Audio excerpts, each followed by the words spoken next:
Assalamualaikum warahmatullahi wabarakatuh. Perkenalkan, nama saya Retno Pawit Anugrah Putri dari kelas AK502 Program Studi Akuntansi Universitas Cyber Asia.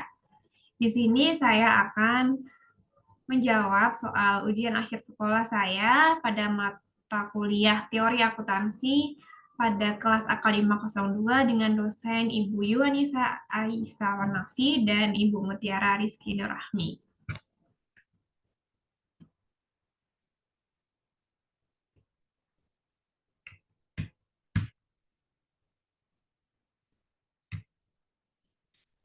Saya akan menjelaskan tentang jawaban soal pertama terkait jenis standar akuntansi di Indonesia. Di Indonesia sendiri ada 4 jenis standar akuntansi. Yang pertama yaitu SAK Internasional atau IFRS. SAK Internasional merujuk pada standar akuntansi yang disusun oleh International Accounting Standard Board atau disebut dengan IASB dan dikenal dengan nama International Financial Reporting Standard atau IFRS. Nah, IFRS ini digunakan oleh entitas yang memiliki akuntabilitas publik atau yang terdaftar di pasar modal internasional untuk memastikan laporan keuangan mereka dapat dipahami dan diterima secara global. Yang kedua yaitu SAK umum.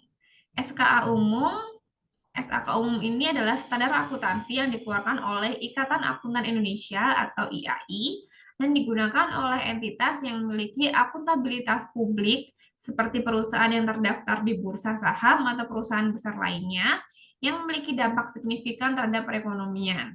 SAK umum ini juga mengacu pada prinsip-prinsip dasar IFRS, namun dengan penyesuaian yang relevan dengan kondisi dan kebutuhan ekonomi Indonesia. Yang ketiga, SAKEP atau ETAP, atau disebut juga dengan entitas penyusun laporan keuangan untuk entitas tanpa akuntabilitas publik. Nah, SAKEP atau ETAP ini adalah standar akuntansi yang ditunjukkan untuk entitas yang tidak memiliki akuntabilitas publik atau non-public city accountable entities, seperti usaha kecil dan menengah atau UMKM. SAK ini menyediakan atau menyederhanakan penerapan standar akuntansi bagi entitas yang tidak terdaftar di pasar modal dan tidak terikat dengan regulasi yang ketat seperti entitas besar. Yang terakhir yaitu SAK EMKM atau disebut dengan entitas mikro, kecil, dan menengah. SAK MKM adalah standar akuntansi yang lebih lanjut disederhanakan untuk entitas mikro, kecil, dan menengah. SAK ini ditunjukkan bagi usaha yang sangat kecil atau mikro yang tidak terdaftar di pasar modal dan tidak memiliki pengaruh signifikan terhadap perekonomian secara umum. Nah, untuk lebih jelasnya terkait jenis standar tadi dibagi perbedaannya menjadi dua, yaitu entitas yang harus di-comply dan referensi atau acuannya. Yang pertama, SAK Internasional atau IFRS. Nah, untuk public accountable entities-nya atau entitas yang bertanggung jawab pada publik, ini termasuk perusahaan publik, bank, perusahaan lembaga keuangan, dan entitas yang terdaftar di pasar modal. Entitas ini diwajibkan mengikuti IFRS karena memiliki pengaruh luas terhadap pemangku kepentingan, baik itu investor, kreditor, dan regulator. Untuk referensi atau acuan dari SAK Internasional atau IFRS ini yaitu International Financial Reporting Standard atau IFRS yang diterbitkan oleh International Accounting Standard Board atau IASB. Nah, SAK Internasional di Indonesia mengikuti IFRS dengan berbagai penyesuaian untuk kondisi lokal. Yang kedua yaitu SAK umum. Nah, entitas yang harus di-comply yang pertama Public City Accountable Entities. Sama seperti dengan SAK Internasional, entitas publik atau perusahaan yang terdaftar di Bursa Efek dan entitas yang memiliki pengaruh signifikan di pasar keuangan wajib mengikuti standar ini. Yang kedua yaitu ada juga non-publicity accountable entities. Nah, meskipun sebagian besar ditunjukkan untuk entitas yang memiliki akuntabilitas publik, Beberapa entitas yang lebih kecil, tapi tentunya lebih besar daripada EMKM, yang tidak terdaftar di pasar saham, juga bisa menggunakan standar ini, atau SAK umum. Nah, referensi atau acuan dari SAK umum yaitu merupakan standar yang dikeluarkan oleh Ikatan Akuntan Indonesia atau IAI, yang mengacu pada prinsip dan aturan dalam IFRS. Nah, tetapi dengan beberapa adaptasi untuk kondisi Indonesia dan untuk sektor tertentu saja.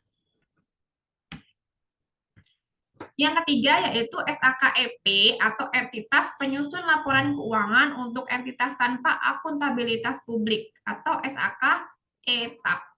Nah, entitas yang harus di-comply dari SAKEP atau SAK ETAP tadi ya pertama yaitu non-publicity accountable entities atau entitas tanpa akuntabilitas publik. Nah, entitas ini biasanya adalah perusahaan kecil atau menengah, seperti usaha keluarga atau usaha kecil yang tidak terdaftar di pasar modal atau tidak melibatkan publik secara langsung. Yang kedua yaitu SMES, Small and Medium Enterprises. Nah, yang memiliki penghasilan atau ukuran tertentu yang tidak besar cukup untuk memenuhi standar IFRS yang lebih kompleks. Sedangkan untuk referensi atau acuan dari SAKEP atau SAK ITAP yaitu SAKEP ETAP disusun oleh Ikatan Akuntan Indonesia atau IAI dengan disesuaikan dengan kondisi dan kebutuhan entitas yang lebih kecil. Nah, standar ini lebih sederhana dan tidak sebanyak pengaturan yang diperlukan pada SAK umum dan lebih fokus pada prinsip-prinsip dasar akuntansi. Yang keempat atau yang terakhir, SAK EMKM, entitas mikro, kecil, menengah. Nah, entitas yang harus di-comply oleh SAK EMKM ini yang pertama, non-publicity accountable entities dengan ukuran yang sangat kecil seperti usaha mikro dan kecil yang memiliki omset dan aset yang terbatas.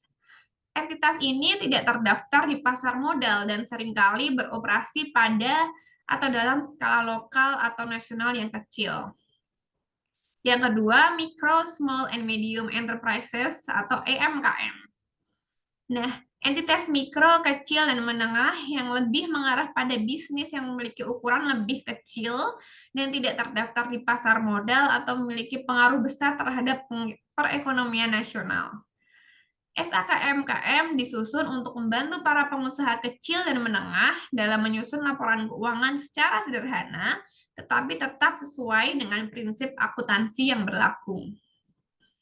Nah, referensi atau acuan dari SAKMKM tadi yaitu dari Ikatan Akuntan Indonesia atau IAI, juga menyusun SAK-EMKM, dan peraturan ini lebih disederhanakan dibanding dengan standar akuntansi yang lain. Fokus utama adalah untuk memungkinkan EMKM memenuhi standar akuntansi tanpa beban administratif yang berat. Nah, selanjutnya yaitu terkait dengan standar akuntansi yang ada di Indonesia ini mengacu pada IFRS atau GAAP. Nah, jawaban saya yaitu standar akuntansi Indonesia, keuangan di Indonesia atau SAK di Indonesia mengacu pada IFRS atau International Financial Reporting Standard. Namun tentunya dengan penyesuaian-penyesuaian tertentu sesuai dengan kondisi kebutuhan ekonomi di Indonesia. SAK yang berlaku di Indonesia secara resmi dikenal dengan PSAK atau Pernyataan Standar Akuntansi Indonesia. Maksud saya PSAK atau Pernyataan Standar Akuntansi Keuangan. Nah, sejak tahun 2012, Indonesia telah berkomitmen untuk menyusun SAK yang mengarah pada kesesuaian dengan IFRS.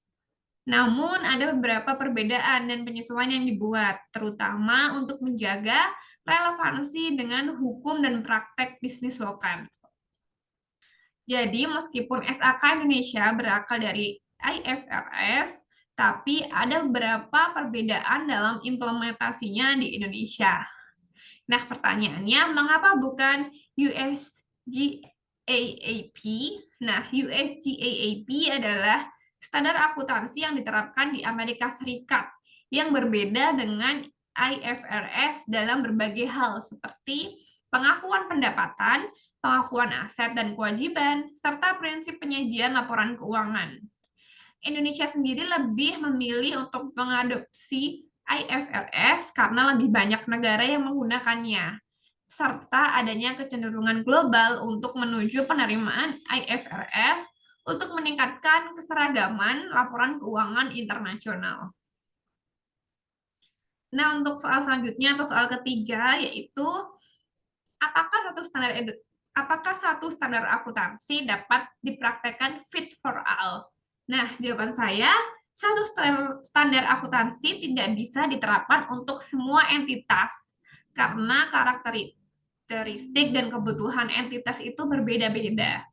Satu standar akuntansi belum tentu cocok atau fit for all karena perusahaan yang berbeda memiliki ukuran, kompleksitas, dan sifat operasi yang bervariasi. Oleh karena itu, standar akuntansi biasanya dibedakan menjadi jenis entitas, ukuran, akuntabilitas publiknya. Hal ini pula yang membuat Indonesia memiliki 4 pilar akuntansi yang diimplementasikan sesuai dengan kondisi yang ada. Terdapat 4 alasan mengapa satu standar akuntansi tidak dapat dipakai fit for all. Penjelasannya yaitu yang pertama, ukuran dan kompleksitas. Perusahaan besar dan multinasional memiliki transaksi yang lebih kompleks, melibatkan banyak pihak, dan membutuhkan pengaturan yang lebih mendetail dalam laporan keuangannya. Sebaliknya, UMKM atau entitas mikro mungkin hanya membutuhkan laporan yang lebih sederhana tanpa memerlukan tingkat detail yang tinggi. Yang kedua, sumber daya dan kemampuan akuntansi. Perusahaan besar sering memiliki tim akuntansi yang lebih besar dan lebih terlatih untuk menangani persyaratan yang lebih rumit. Sedangkan perusahaan kecil mungkin tidak memiliki sumber daya yang cukup untuk memenuhi standar yang kompleks. Yang ketiga, pengaruh terhadap ekonomi. Standar untuk entitas yang memiliki pengaruh besar terhadap pasar atau perekonomian, seperti perusahaan publik yang terdaftar di bursa saham, harus lebih ketat dan lebih transparan dibandingkan dengan entitas kecil yang hanya beroperasi secara lokal. Yang keempat yaitu tujuan pelaporan keuangan.